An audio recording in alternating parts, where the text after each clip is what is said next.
வணக்கம் தோழர்களே. எழுத்தாளர் பிரபஞ்சன் எழுதிய திரை அப்படின்ற சிறுகதை தான் இன்னைக்கு உங்ககிட்ட பகிர்ந்துக்க போறேன். அன்னைக்கு காலையில பால் பாக்கெட் போடுறவர் பால் பாக்கெட் போட்டு போயிட்டாரு. ஆனா அதுக்கு முன்னாலேயே நான் ஒரு காஃபி குடிச்சிட்டேன். ஸோ 2வது காஃபி குடிக்கிறதுக்காக வெயிட் பண்ணிட்டு இருந்தேன். அப்பதான் சண்முக சுந்தரம் என்னை பார்க்க வந்திருந்தாரு. சண்முக சுந்தரம் எனக்கு ரொம்ப நாளா தெரியும். அவருடைய குடும்பத்துக்கும் சரி, அவருடைய பையனுடைய படிப்புக்கும் சரி, நான் நிறைய உதவி பண்ணியிருக்கேன். அந்த நன்றி கடனுக்காக என்னை அப்பப்போ வந்து பார்த்துட்டு போவார். அவங்க வீட்டில் எந்த ஒரு முக்கிய நிகழ்ச்சினாலும் சரி என்னை கலந்து ஆலோசிப்பார். அப்படி ஒரு விஷயத்துக்கு தான் இன்னைக்கு வந்திருக்காரு. நானும் அவர்கிட்ட பேச ஆரம்பித்தேன். சொல்லு சண்முக சுந்தரம் அப்படின்னு. அண்ணன் பையன் இப்போ டாக்டர் ஆகிட்டான். கவர்மெண்ட் ஹாஸ்பிட்டலில் தான் வேலை பார்க்குறான். அவனுக்கு பொண்ணு வேற பார்த்துட்ருக்கானே அப்படின்னு சொன்னதும், நல்ல விஷயம் தான் சண்முக சுந்தரம், இதனால என்ன அப்படின்னு சொன்னோன்னே, இல்லைண்ணா அங்கே தான் ஒரு சிக்கல். எப்பவும் போல காதல் கத்திரிக்காய் அப்படின்ற மாதிரி வந்து நிற்கிறான். சரிப்பா, அந்த வயசில் வர்றது தானே, பெற்றவங்க நம்ம தான் பார்த்து சேர்த்து வைக்கணும் அப்படின்னு சொன்னேன். ஊரில் 4 பேர் 4 விதமாக அவங்கள பேசுகிறது சரியாக தானே போச்சு அப்படின்னேன். என்னப்பா அப்படி சொல்கிற? 4 பேர் என்ன பேசுகிறாங்கன்னு? 4 பேர் அப்படி தானே பேசிப்பாங்க. என் கௌரவம் குடும்பம் எல்லாமே உங்களுக்கு தெரியும். பையன் டாக்டர் ஆகியிருக்கானே, நான் உனக்கு ஒரு பெரிய இடத்துல வரன்னு பார்த்துட்டு இருக்கேன். ஒரு நர்ஸை போய் காதலிச்சுட்டு வந்திருக்கானே. எனக்கு புரியல சண்முக சுந்தரம். அதாவது ஒரு டாக்டர் இன்னொரு டாக்டரையோ அல்லது அதுக்கு மேலதான் காதலிக்கன்னு இது கட்டாயம் இருக்கா என்ன? ஒரு டாக்டர் யார வேணாலும் காதலிக்கலாம். அதாவது ஒரு ஆண் ஒரு பெண்ணை காதலிச்சா போதுமானது, அவ்வளவுதானே. அதானே எதிர்பார்ப்போம், அவ்வளவுதானே. அதை தாண்டி நீ ஏதாவது பேசிட்டு இருக்க. உன்னோட சூழ்நிலையும் தெரியும் எனக்கு. அது ரைட்டு தானே. என் வயிற்றை கட்டி வாயை கட்டி நான் பையன் இந்த அளவுக்கு சேர்த்துருக்கேன். நீங்க எத்தனை நாள் எனக்கு உதவி பண்ணியிருக்கீங்க. எத்தனை நாள் உங்க வாசல்ல வந்து நின்றுருக்கேன். என் வீட்டுல பாதி நாள் அரிசி இருக்காதுன்னா உங்க வீட்டுல தானே வந்து நின்றுருக்கேன். எவ்வளவு உதவி பண்ணியிருக்கீங்க. நீங்க எல்லாம் உதவி பண்ணலன்னா என் பையன் இன்னைக்கு டாக்டர் ஆயிருப்பானா? இப்ப அதெல்லாம் சரி. அதுக்கும் இன்னைக்கு உன் பையன் அந்த நர்ஸை கட்டக்கூடாதுன்றதுக்கும் என்ன இருக்கு? இல்லைண்ணா, என் தூரத்து சொந்தத்திட்ட வாக்கு கொடுத்துட்டேன். அங்கதான் பொண்ணு பார்த்து வச்சிருக்கேன் அவனுக்கு. அவங்க 100 பவுன் நகை, ஒரு கார், பிளஸ் பையன் டாக்டர் இருக்கனால கிளினிக் வச்சுக்கிறதுக்கு கொஞ்சம் அமௌண்ட்டும் தர்றேன்ட்டாங்கண்ணே. அதில் நான் தீர்க்கமாக இருக்கேன்.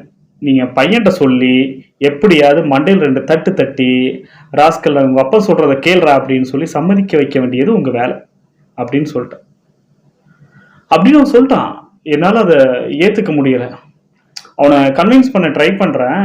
ஆனால் அவன் கன்வின்ஸ் ஆகலை. ஏன்னா அவன் மனசு ஃபுல்லாக அவனுக்கு வர வேண்டிய பணம், அவன் பையனை டாக்டராக இருக்கான் அன்னைக்கு, அப்படியே சண்முக சுந்தரத்தோட மனசில் ஓடிக்கிட்டே இருக்கு. இவன்ட்டு போய் என்னத்த சொல்ல முடியும்? சரி, ஒரு நிமிஷத்தில் சரிப்பா நீ சொன்ன மாதிரியே பண்ணிடுவோம் அப்படின்னு சொல்லிட்டு சண்முக சுந்தரத்தை அனுப்பிச்சி விட்டுட்டேன். எனக்கு மனசில் என்ன தோணுச்சுன்னா, அவன் பையனை வர சொல்லி நேராக பேசிப்போம். இவன்கிட்ட பேசி என்ன ஆக போகுது? இவன் ஒரு பேராசை பிடிச்சவன். இவன்கிட்ட பேசி என்ன ஆக போகுது? ஒருவேளை நான் சம்மதிக்கலை அப்படின்னா கூட ஊரில் என்னை விட பெரிய மனுஷங்க நிறைய பேர் இருப்பான் இல்லையா? அவன் வீட்டில் போய் கதவை தட்டி அவன் பையனை வர வச்சு இந்த பிரச்சனையை வேற மாதிரி கூட கொண்டு போகலாம். அதனால இந்த விஷயத்த நம்மளே கையில் எடுத்துக்கலாம் அப்படின்னு சொல்லிட்டு முடிவு பண்ணிட்டேன். கொஞ்ச நாள் ஆச்சு. அது ஒரு மே மாசம்னு வச்சுக்கிடுங்களேன். சரியான வெயில்.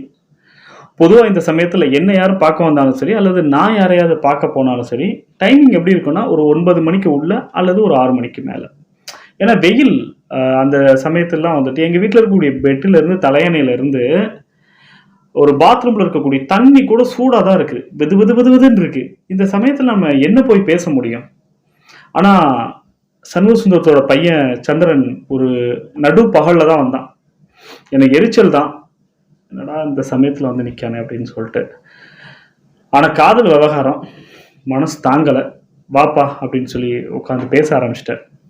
சொல்லுங்க மாமா, நீங்கள் தான் வர சொன்னீங்கன்னு சொல்லிட்டு அப்பா சொன்னார்.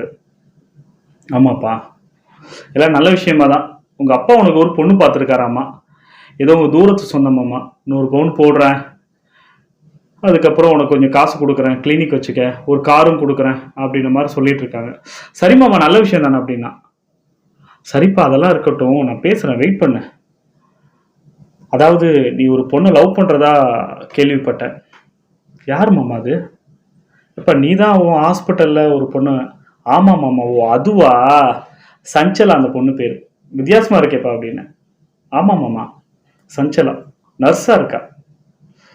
அவங்க வீட்ல எப்படிப்பா அப்படின்னு. அவங்க வீட்ல ஒரு எப்படி சொல்ல மாமா, ஒரு வறுமை நிறைஞ்ச ஒரு ஓட்டாண்டி குடும்பம் அது. ஒண்ணுக்கு இல்லாத ஒரு குடும்பம். டாக்டரை கட்டுக்கணும்னா அவங்களுக்கு என்ன வேப்பங்காய கசக்க போகுதா என்ன? அவங்களுக்கு ஓகே தான். அப்புறம் என்னப்பா, சஞ்சலாக்கும் ஓகே, உனக்கும் ஓகே. அவங்க வீட்லயும் சம்மதம் தானே. உங்க அப்பாவை பேசி நான் கன்வின்ஸ் பண்ணிடுறேன் அப்படின்னு சொன்னேன். மாமா நான் ஓகேன்னு உங்ககிட்ட சொல்லவே இல்லை. அப்புறம்ப்பா, இல்ல மாமா, நான் ஓகேன்னு சொன்னேன் இல்லையா, அது வந்து அந்த 100 பவுன் தரேன்னு சொன்னாங்கல்ல அவங்க வீட்டுக்கு, இவருக்கு இல்ல. எனக்கு அப்படியே தூக்கி வாரி போட்டுருச்சு. என்னடா இவன் எப்படி பேசுறான்? அப்ப சஞ்சலாவுக்கு உனக்குள்ள உறவுப்பா? ஆமா மாமா, பார்த்துப்போம், பேசிப்போம், தொட்டு பழகிப்போம். அதுக்கு மேல ஏதாவது தோணுச்சுனாலும் உண்டு. சரிப்பா. அதுக்காக என்ன மாமா பண்ண சொல்றீங்க? அதுக்காக கல்யாணம் கட்டிக்க முடியுமா என்ன? அவன் நர்ஸ் மாமா அப்படின்னா. எனக்கு அருவருப்பா வந்துச்சு அவனை பார்த்த உடனே. எந்த அளவுக்கு அருவருப்புனா, ஒரு அழுகுன கையில ஒரு சின்னூண்டு சோத்து பருக்க எங்கேயாவது ஒட்டி இருந்துச்சுன்னா, ஒரு கை இடுக்குல அழுகி போன கை இடுக்குல ஒரு சோத்து பருக்க ஒட்டி இருந்துச்சுன்னா எப்படி இருக்கும்? அந்த மாதிரியான ஒரு அருவருப்பு அவனை பார்த்த உடனே. அவன் உட்கார்ந்து இருந்த இடத்த அப்படி பிளாயில் ஊத்தி கழுவி விடணும் போல இருந்துச்சு எனக்கு. மனுஷன் இவன் இப்படி இருக்கானே அப்படின்னு சொல்லிட்டு ரொம்ப கஷ்டமா போச்சு. அப்படியே கொஞ்ச நாள் ஆச்சு, அவன் போயிட்டான்.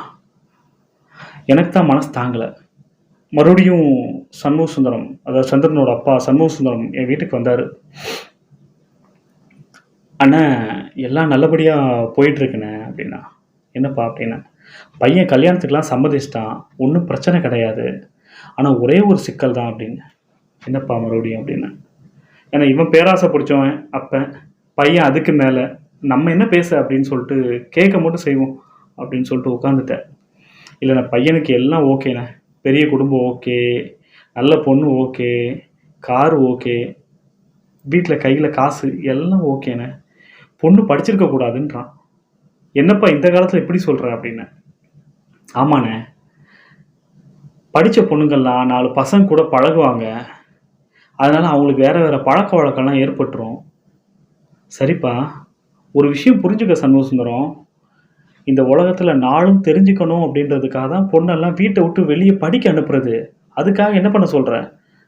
இல்லைண்ணே, படிக்கிற பிள்ளைங்க சஞ்சலா மாதிரி இருந்துடக்கூடாதுல்ல.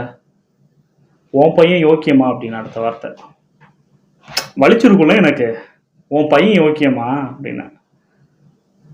இல்லைண்ணே, என்ன இப்படி நீங்கள் சொல்லிட்டீங்க, அவன் ஆம்பளை இல்லை. ஆம்பளைனா? இல்லைண்ணே, அவன் ஆம்பளை, ஆம்பளைக்கு என்ன கன்னித்தரையா இருக்கு அப்படின்னு.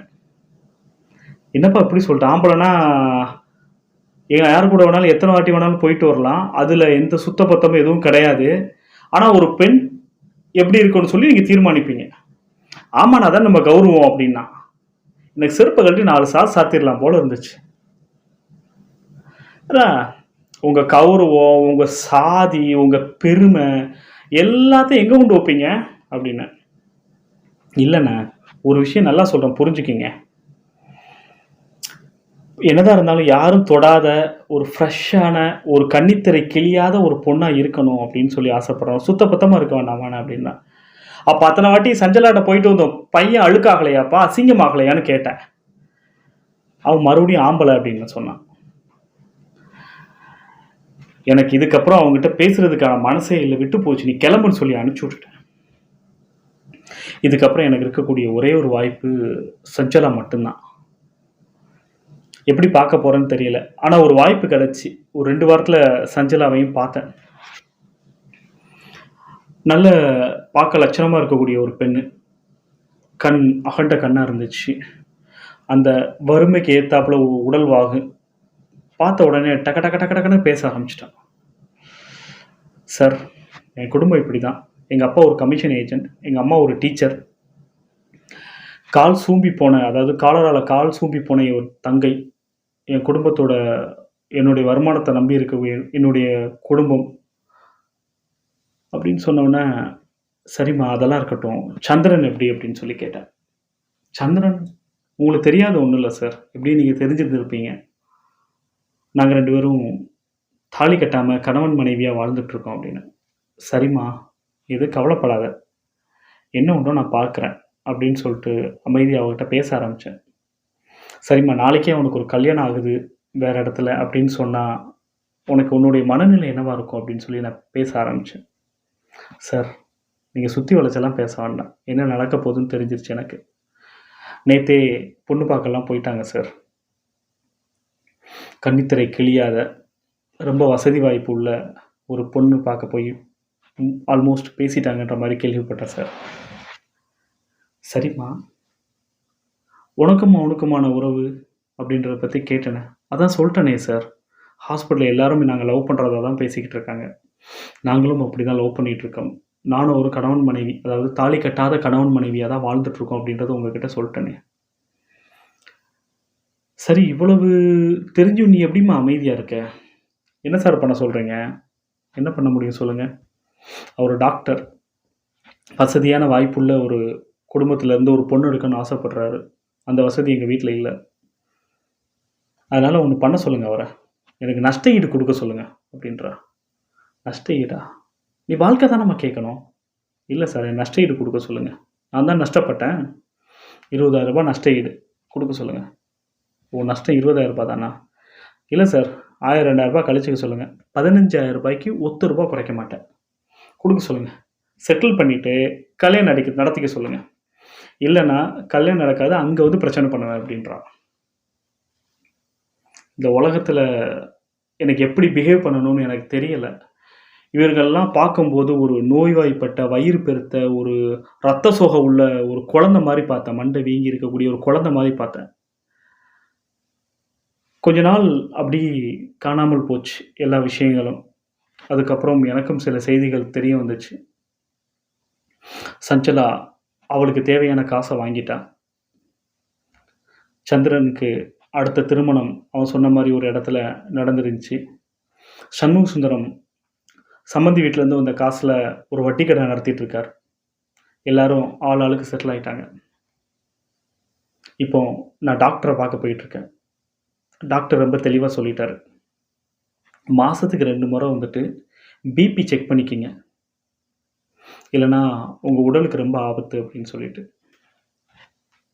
இவங்க கூடலாம் சேர்ந்துட்டு, இந்த பிரச்சனையெல்லாம் கேட்டுட்டு, இந்த உலகத்துல சமத்துவம், சாதியற்ற அரசியல், எல்லாருக்கும் சமம், எல்லாம் வேணும்னு பேசக்கூடியவனுடைய நிலைமை, கடைசியா பிபி செக் பண்ற நிலைமையில தான் போய் நிக்கும். நன்றி தோழர்களே!